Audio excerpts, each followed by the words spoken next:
नमस्कार दोस्तों, मैं अंकित आप सभी लोगों का आपके अपने चैनल अंकित टेक क्लासेस में हार्दिक स्वागत करता हूं।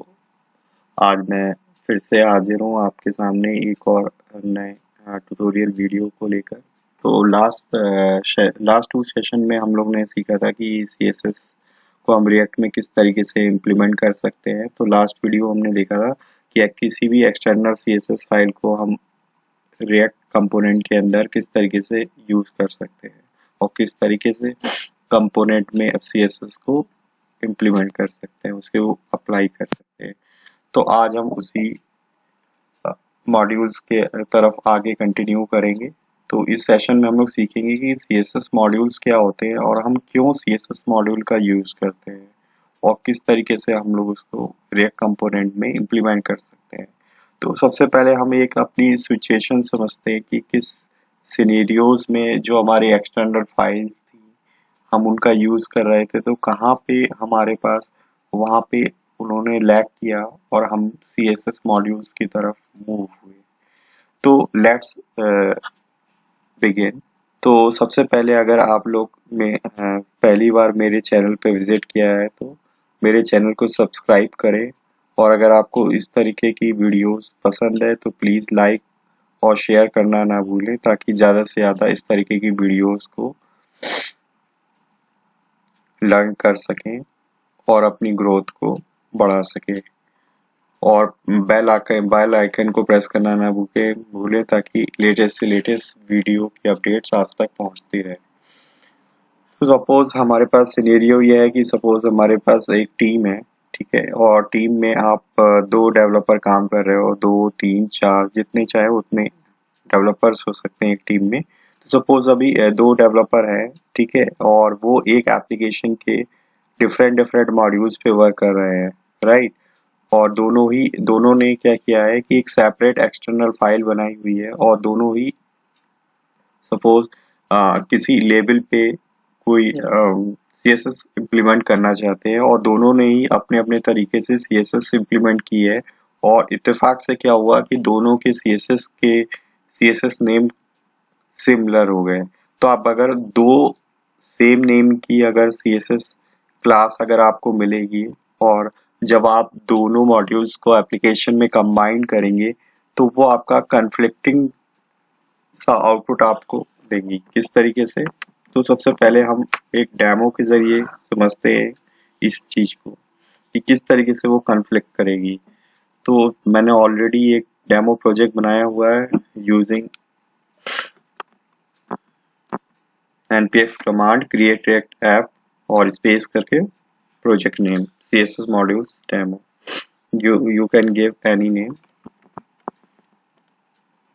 तो पहले हमारे पास यह डेमो प्रोजेक्ट है। अभी ये सब हमारे पास बेसिक सेटअप है, ठीक है, जो आपके npx कमांड के थ्रू जनरेट होता है। तो सबसे पहले हम क्या करेंगे कि दो CSS फाइल बनाएंगे और दो हम लोग डिफरेंट मॉड्यूल फाइल बनाएंगे। सपोज कोई भी हम CSS दे देते हैं, इसका नाम सेक्शन a.css, ठीक है। और इसमें हमने क्लास हमेशा डॉट से स्लैश करते हैं, तो यहाँ पे हमने दे दिया कस्टम लेवल। कस्टम लेवल में सिंपली हमने एक कलर डिफाइन कर दिया, इसका जो कलर होगा दैट इज रेड, ठीक। और सरसी के अंदर हमने एक और फाइल बनाई that is section b.css, right. तो पहले वाले डेवलपर ने सेक्शन a.css बनाई थी, दूसरे वाले ने क्या बना दी, सेक्शन b.css। बट दूसरे ने भी क्या कर दिया, सेम नाम रख दिया, बस उसने क्या किया, प्रॉपर्टी डिफरेंट कर दी, राइट। सपोज हमने बैकग्राउंड कलर उसका सेट कर दिया। अब हम दो डिफरेंट मॉड्यूल्स बनाएंगे। तो पहला वाला डेवलपर आता है, उसने एक कंपोनेंट बनाया section a.css, sorry section a.tsx component बनाना है हमें, तो टाइप स्क्रिप्ट के थ्रू बनाएंगे। तो सेक्शन a.tsx सबसे पहले रिएक्ट को इंपोर्ट करेंगे, import React from react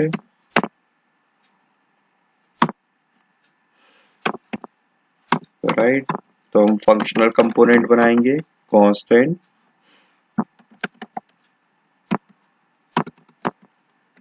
section a equal to function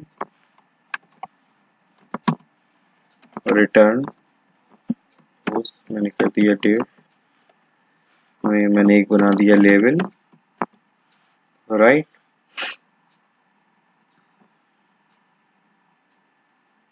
लिख देता हूं using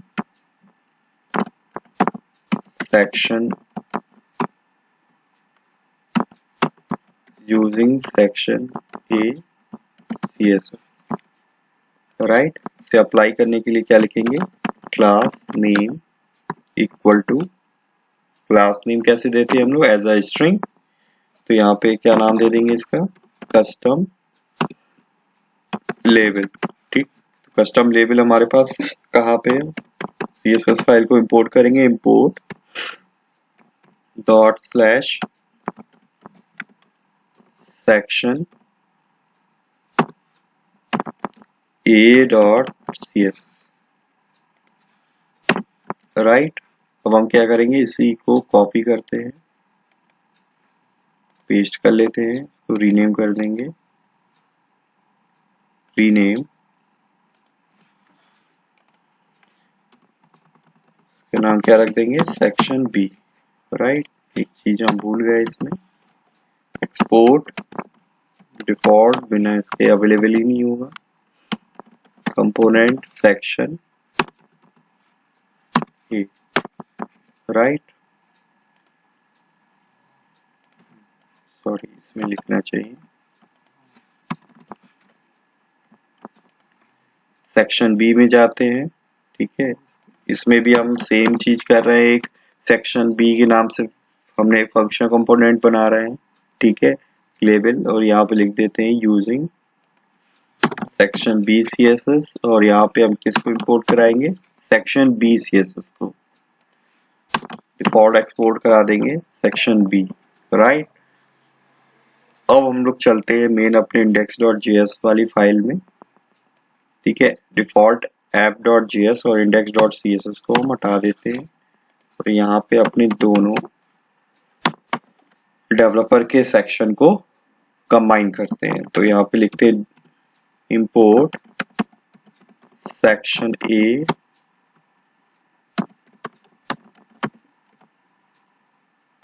from dot slash section A, import section B from section B.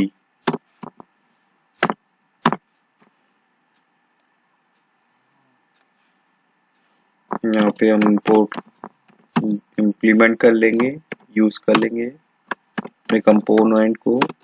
यहाँ लिख देंगे हम section A right, section B right. ठीक है, तो सेक्शन ए में क्या किया हमने, सेक्शन ए क्लास को बनाया हुआ है। ठीक है, इस पे भी डिव लेवल है, क्लास नेम कस्टम लेवल।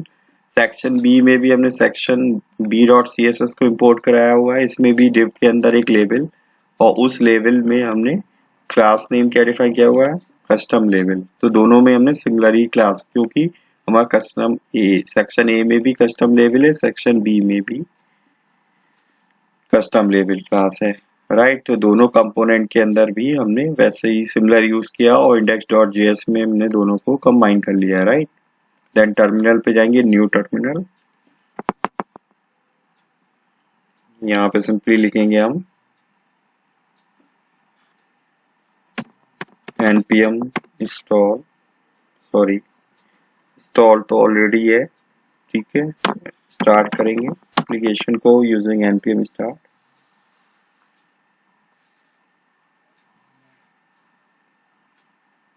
राइट, तो सबसे पहले हमारे पास यहाँ पे एरर दे रहा है कि it looks like you are trying to use TypeScript but do not have TypeScript installed, ठीक है। तो आपने यहाँ पे tsx कंपोनेंट यूज किया हुआ है, टाइपस्क्रिप्ट कंपोनेंट, बट हमने टाइपस्क्रिप्ट इंस्टॉल नहीं किया डिफॉल्ट। तो हम सबसे पहले TypeScript npm install TypeScript, right.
Right, TypeScript installed हो गया, ठीक है। अब ये कह रहा है can not use JSX flag is provided, right.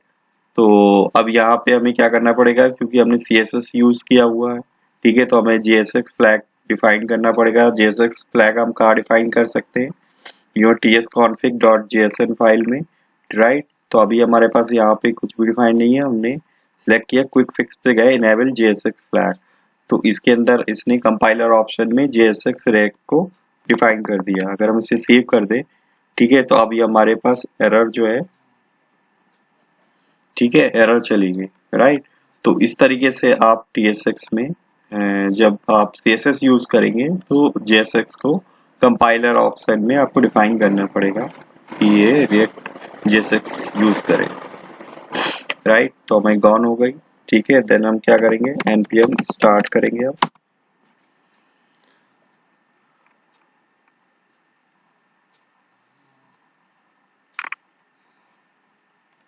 तो अब देखोगे डायरेक्टली, देखिए आपके पास ने मॉडिफाई कर ली फाइल,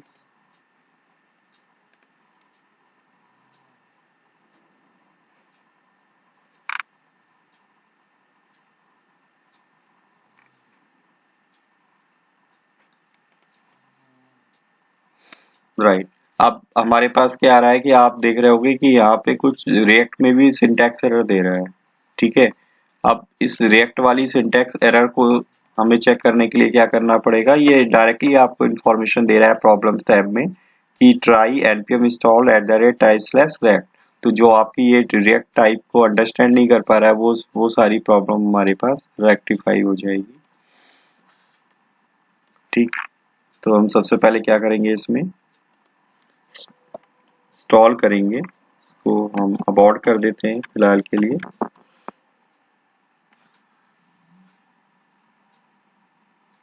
ये ये मैं आपको एक एक स्टेप बता रहा हूँ, ताकि अगर इस तरीके की प्रॉब्लम आप फेस करेंगे तो आप इजीली उसे दूर कर पाएंगे। तो इसलिए मैं आपको एक एक स्टेप्स एरर रिप्रोड्यूस करके और देन आपको रिमूव करके दिखा रहा हूँ,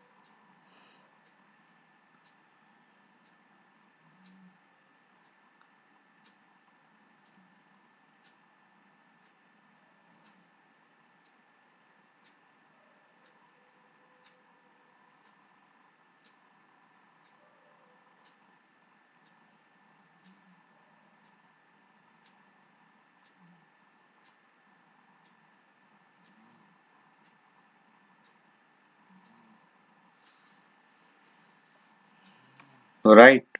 तो अभी हमारे पास इंस्टॉल हो गई, ठीक है। ये JSX फ्लैग, ठीक है, हट गया था, ठीक है, वापस से हमारे पास आ गया। तो सेव कर दो।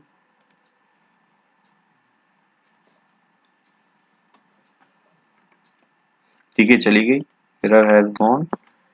यहाँ पे लिखो npm स्टार्ट वापस से, ठीक है। ये वापस बार बार जो है react JSX कर दे रहा है इसे, इसलिए ये प्रॉब्लम आ रही है।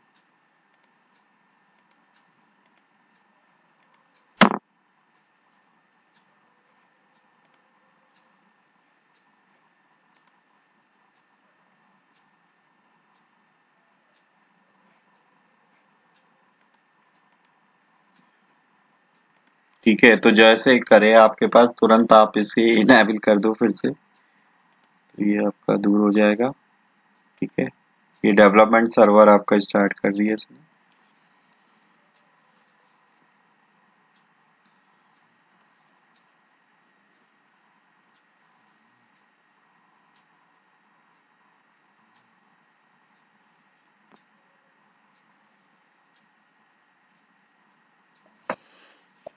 ठीक है, तो आप देख रहे हो कि आपके पास सेक्शन ए और सेक्शन बी दोनों में हमारे पास सेक्शन ए में सेक्शन ए की सीएसएस और सेक्शन बी की सीएसएस इंप्लीमेंट होनी चाहिए।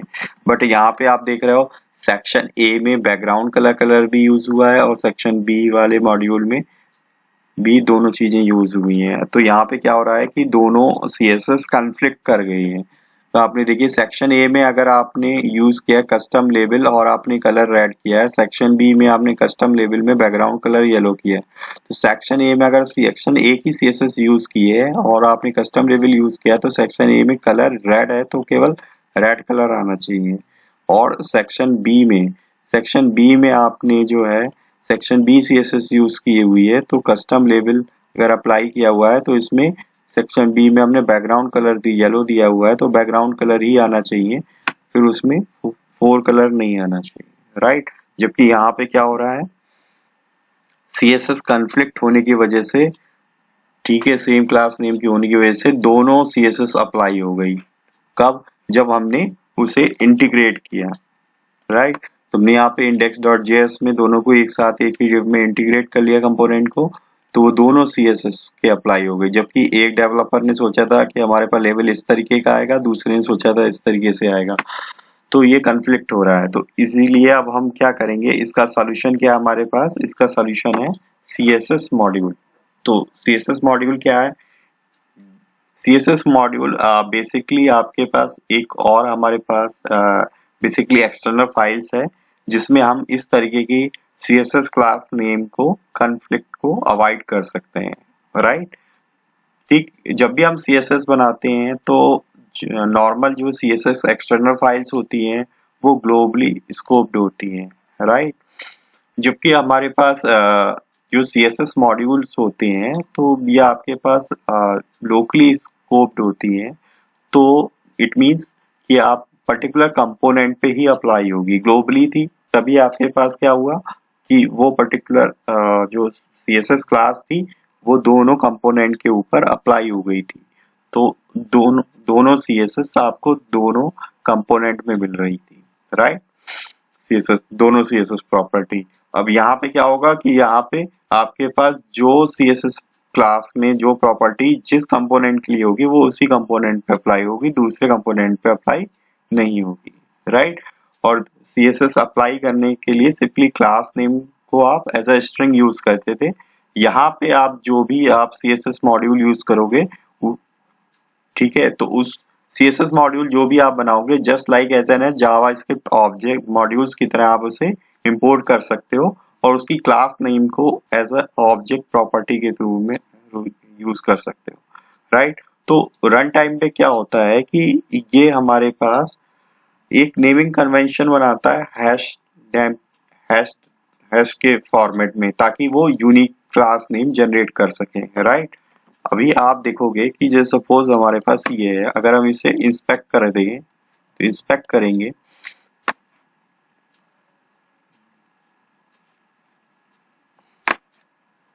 ठीक है, तो हम दोनों जगह देखें तो अगर हमारे पास ये लेवल में भी हमारी क्लास कस्टम लेवल आ रही है और यहाँ पे भी कस्टम लेवल आ रही है, राइट। और यहाँ पे दो तरीके की अप्लाई हुई, सेक्शन ए में जो कस्टम लेवल कलर रेड है और कस्टम सेक्शन बी में जो है बैकग्राउंड कलर येलो है, ठीक है, पर यहाँ पे हमारे पास दोनों सेम नेम लगा, राइट। पर यहाँ पे हमारे पास आगे वो अंडरस्कोर हैश करके और ऐड कर देगा।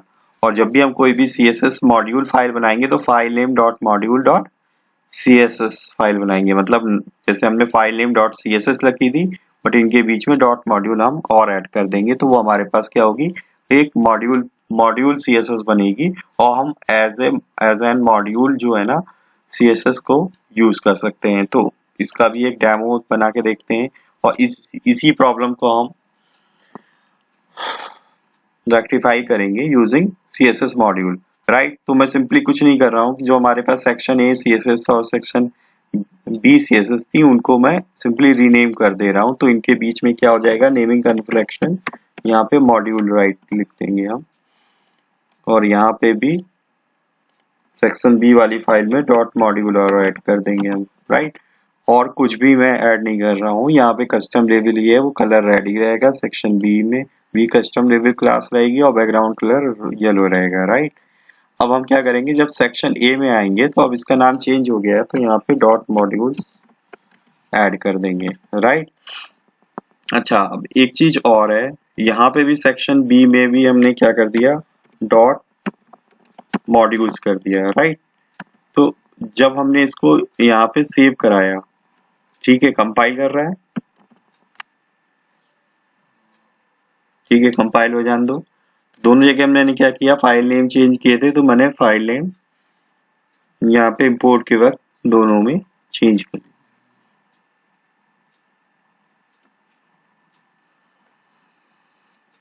ठीक है।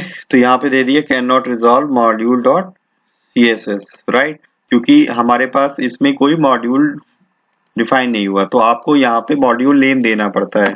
सपोज आपने दे दिया स्टाइल 1 फ्रॉम,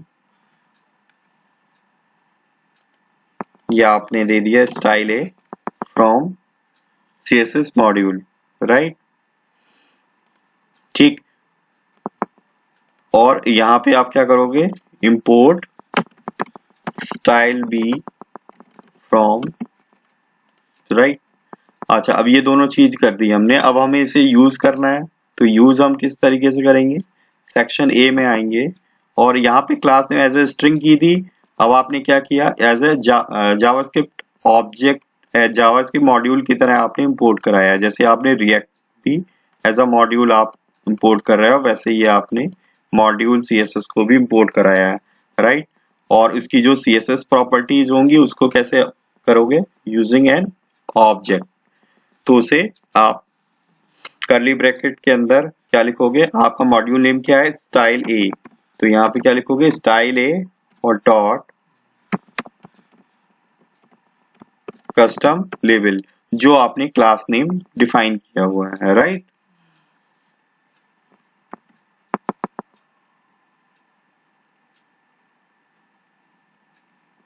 ठीक, अब यहाँ पे क्या करेंगे, स्टाइल बी है, तो यहाँ पे भी आपने क्या लिखा, सबसे पहले module name style B dot custom लेवल, राइट। तो मॉड्यूल नेम डॉट ऑब्जेक्ट की क्या हो गया हमारे पास, प्रॉपर्टी। तो यहाँ पे हमारे पास क्या हो गया, CSS custom level,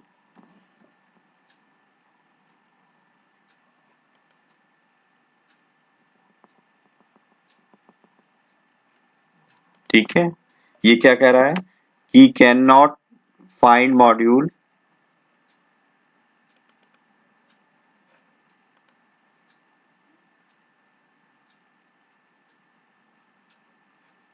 okay sorry, ये क्या होगा, मॉड्यूल डॉट CSS, राइट, क्योंकि हमने मॉड्यूल डॉट CSS एक्सटेंशन रखते हैं, डॉट मॉड्यूल डॉट CSS, ठीक है, कंपाइल हो जाएगा, ठीक। तो अब देखना है हमारे पास क्या होगा, कि अब क्या होगा कि हमारे पास सेक्शन ए में आपने स्टाइल ए, यानी कि सेक्शन ए की मॉड्यूल CSS यूज की है, और सेक्शन ए की मॉड्यूल CSS में कलर रेड है, तो इसके लेवल में सिर्फ और सिर्फ हमारे पास फोरग्राउंड कलर ही आएगा रेड में, बैकग्राउंड कलर नहीं आएगा। और सेक्शन बी में जो हमने सेक्शन बी की मॉड्यूल CSS यूज की है, उसमें कस्टम लेवल में क्या है, बैकग्राउंड कलर है, तो इसमें सिर्फ बैकग्राउंड कलर आएगा येलो, ठीक है, फोरग्राउंड कलर रेड नहीं आना चाहिए, राइट। यहाँ पे देखते हैं,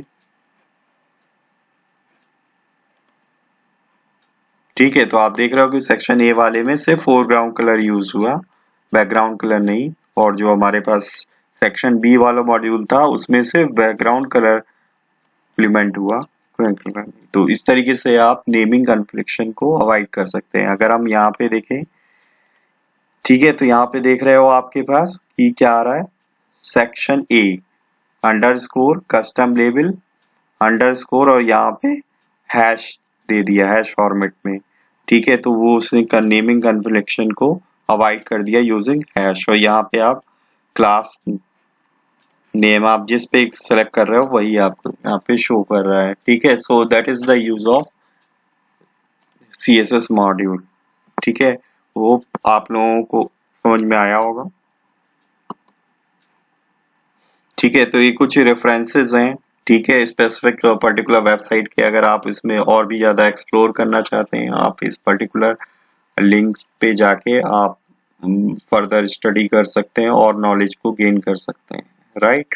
तो ये रेफरेंसेस मैंने आपको डिस्क्रिप्शन बॉक्स में दे दिया है, आप वहां से डायरेक्टली जा सकते हो, राइट। तो किसी तरीके की आपको कोई भी प्रॉब्लम आती है कुछ, आप कमेंट बॉक्स में कमेंट छोड़ सकते हैं, मैं आपको उसका जरूर सॉल्यूशन प्रोवाइड करने की कोशिश करूंगा, राइट। और इसी तरीके से पढ़ते रहिए और आगे बढ़ते रहिए, ठीक है। और अगर आप पहली बार मेरे चैनल पे आए तो सब्सक्राइब करना ना भूलें और बेल आइकन को प्रेस करिए ताकि लेटेस्ट से लेटेस्ट वीडियो इन्फॉर्मेशन आप तक पहुंचती रहे।